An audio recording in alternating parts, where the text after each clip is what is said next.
So the main goal of the Fashion Alive project is to promote sustainable fashion design. So to this end, a consortium has been formed of private and public entities.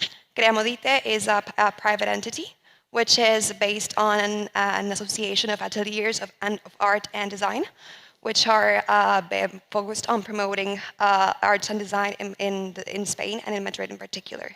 And then two very large and very renowned public universities, Universidad Dominio and Universidad de la Campaña, which are pioneers on sustainable fashion research. We have all come together with a common goal to establish sustainable fashion as an absolute priority. So in order to do this, we have tackled the goal. We are in year one of the project currently. So we are tackling it through two different strategies. On the one hand, we are, as I mentioned before, we are developing sustainable fashion design research methodologies. And on the other hand, we are engaging in communications and dissemination activities.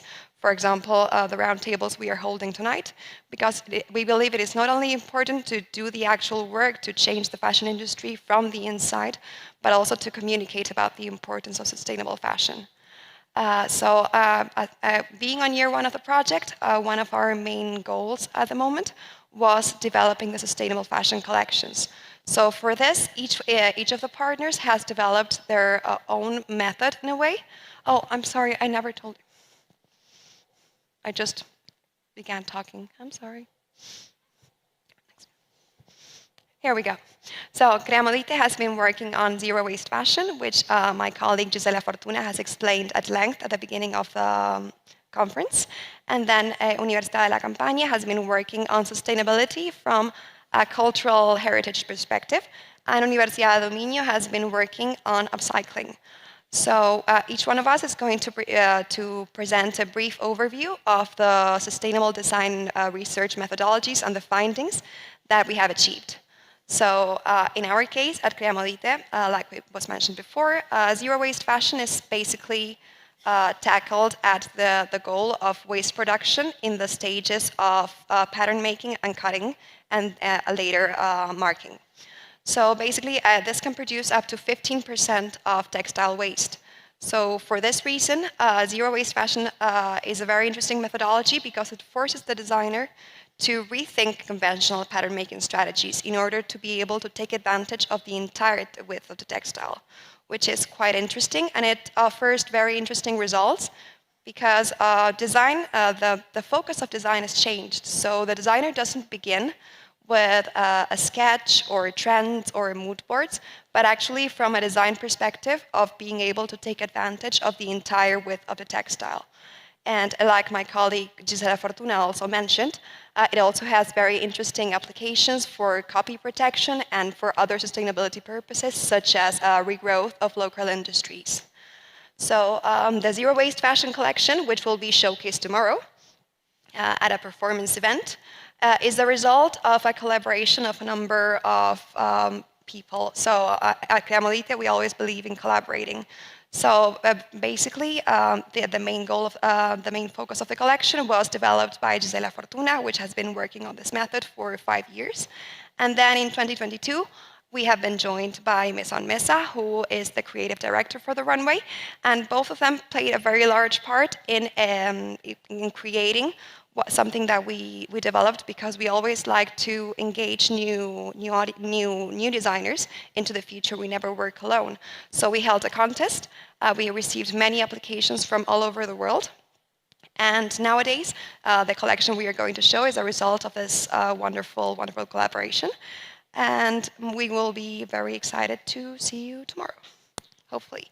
And I will now, my colleague Roberto Liberti is going to go next, and he's going to explain Unicampaña's perspective on sustainability. Okay, thank you. Can we make next slide? I forgot about that. Also, the next. Okay, here. I'm Roberto Liberti. I'm the scientific coordinator of the Ford Van Vitelli of Fashion Alive project, and I'm here with my colleagues there in public, Professor Ornella Cirillo and Chiara Scarpitti, and also Vincenzo Cirillo is in Italy now. That is the other member of the board, of the scientific board of Fashion Alive of Vanvitelli. For our part of Vanvitelli, we work on the Fashion Alive and cultural heritage and sustainable fashion. So we work from, was interesting for us to work in with the different degree course of bachelor degree course of fashion design, the coordinate, and master degree in fashion eco design, design for innovation. So if go in the next slide, the second slide, okay. This is the starting point of our idea of because at the end we need to create the capsule collection. So cultural heritage and the historical, because our idea was to start from the corredo, from the wedding trousseau. So something is very distant for the generation of designer, of women that are our students. So the original point was to ask to a grandmother, to the family, the wedding part of the corredo, of the trousseau. So the origin... Can we explain what a corredo is?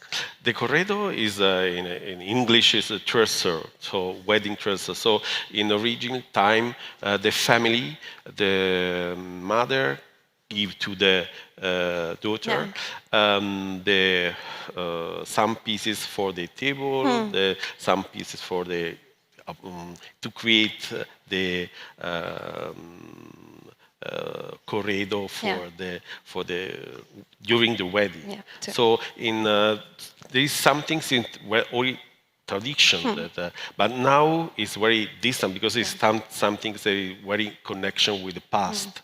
So it was interesting because the young generation need to connection with the old generation. So through the courses of history of design for fashion, we create the model. This was the start point of the collection. So also, if you see in this slide, also there was the mood board, because we start from the original pictures of the grandmother. So it was interesting to analyze the story, the original story. So for us, we talk also during this speech, during this round table about the sustainability, but also for us, the sustainability is consciousness. So it's more big. So also with the courses of the material. So here you can see, because at the end, if you go in the see these colors, they are the colors because the original color of the corredo is white. So the colors was from the white to other colors that was natural colors. So with the course of material, we create some pattern that start from the coffee, from the fruit. So the colors was, everything was sustainability, so it was green.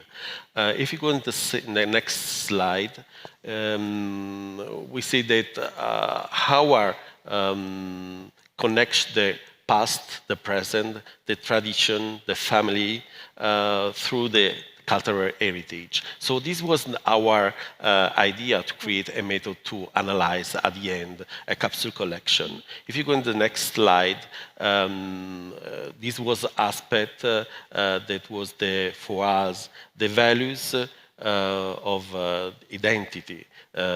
For us was interesting to create the connection between the past, the present, and the future, to show to the next generation as fashion designer a method that was a connection between a material that comes from the past, because at the end the material was natural, because it was linen, cotton, or materials that was everything was natural, without colors that come from chemicals. Everything was natural.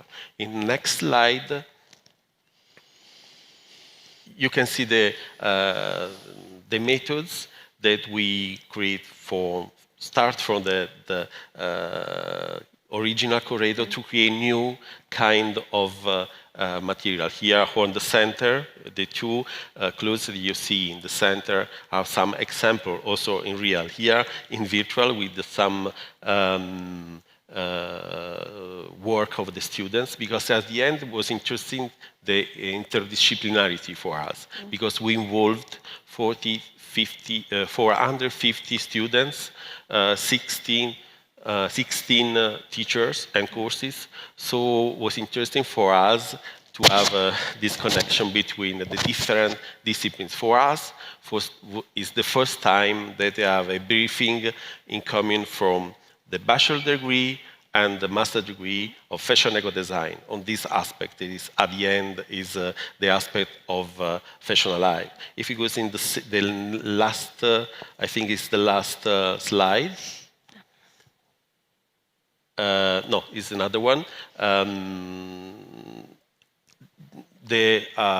What we present, because the idea, it was interesting, the connection between Creamodite, Unicampania, and Migno, was the approach on the same idea of sustainability, but in different way. So we work a lot in Italy in fashion eco-design, sustainability, in circular economy, the Agenda 2030, and so it's interesting to apply for us these elements to create something that come from the past with some material so poor, because at the end was so poor. So for us, the final events that arrived in the 4th of July in Italy will be something that start from the white. So something very clean that add some colors that come only with nature, from the nature. Sometimes from the fruit, for example. So all the events, all the what is around Fashion Alive comes from this idea of sustainability. So I think it's enough. We have a lot to think, but I think 5 minutes. Yeah, that's very good. Thank you. So, Okay. would you like to tell us about Minio's Good approach? evening, everybody. I'm from Portugal, from the University of Minho. We are here, me and Joanna. I'm Ana Cristina Broega, Joanna Cunha. We were from School of Engineering, Textile Engineering. Maybe to pass the next, just to show our own. Right now, the University of Minho, as a school of engineering, we have a great tradition in working sustainability in textile, circular design, and so on. But right now, with our students, our main concern is about the great amount of waste, textile waste, that end up in the landfills that the fashion is a bit responsible for. So we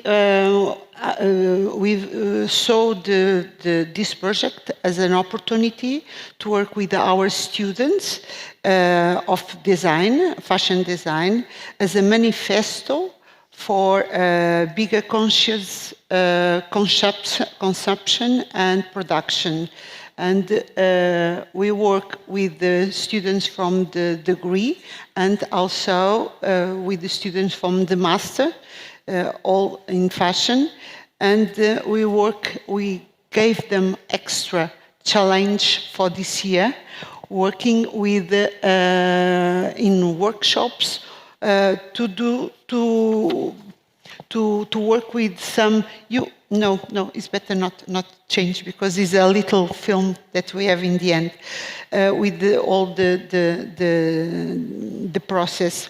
So we challenge them to create new garments from the old ones that they had.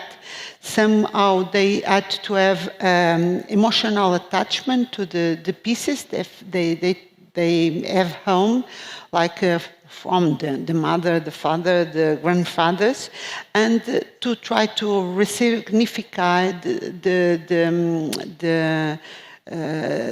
the pieces. The workshops we called Clothing with Salt, and was kind of resignification of clothing without losing the previous identity. In the end, we had to understand what was that before they create to create on that. We can see these two. We put it apart, but is these two where you still can see what it was before. Was more like a creative exercise, but also as a manifesto for they talk about that, about the problem of the landfills full of fashion clothes that you can find all over the world in this moment. So we just make a little film just to show the process with some testimonies of them to talk about their pieces. Can you go on with the presentation?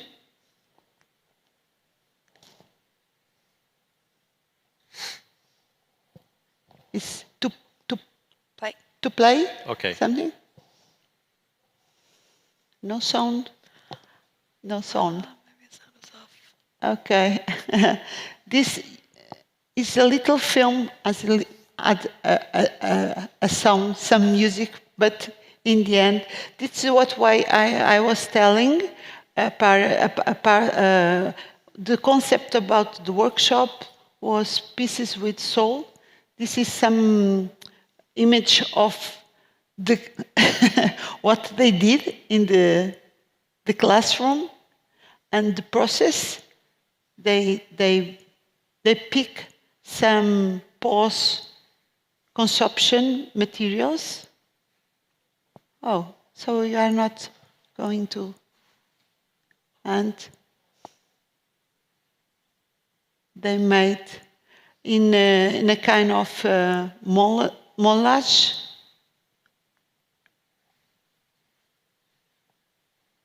With the no sound, it seems a bit silly.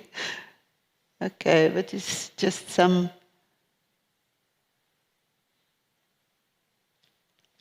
And okay, that's the girls that worked these two pieces. They were. Oh God, yeah, I even can see. She's talking about the pieces that were before, where they came from, what the emotional appeal that they have in the pieces, and how they transform these pieces, not letting them lose completely the identity that they had before. But I don't know if it almost was subtitled. The subtitle. Okay.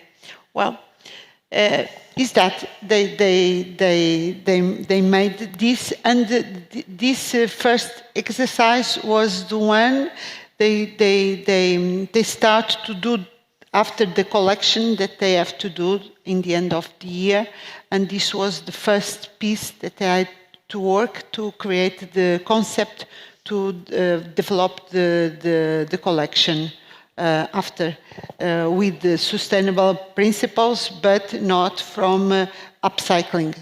Those were the pieces made from upcycling, and that's what we have for today. Thank you. Wonderful. Thank you for sharing that with us. And thank you all here for listening to us. So just to sum up, Year one of the project has been about establishing the presence of the project and also developing the collections. So right now we are going into the stage of showcasing the collections. So our show will be tomorrow, and then Uminha's show will be on the 1st and 2nd June, and Unicampania's show will be on the 3rd and 4th of July. And that is about promoting the collections. Now that the work is done, we will continue to work in promoting sustainable fashion from that perspective. So that being said, thank you everyone for being here tonight, and thank you for listening to us.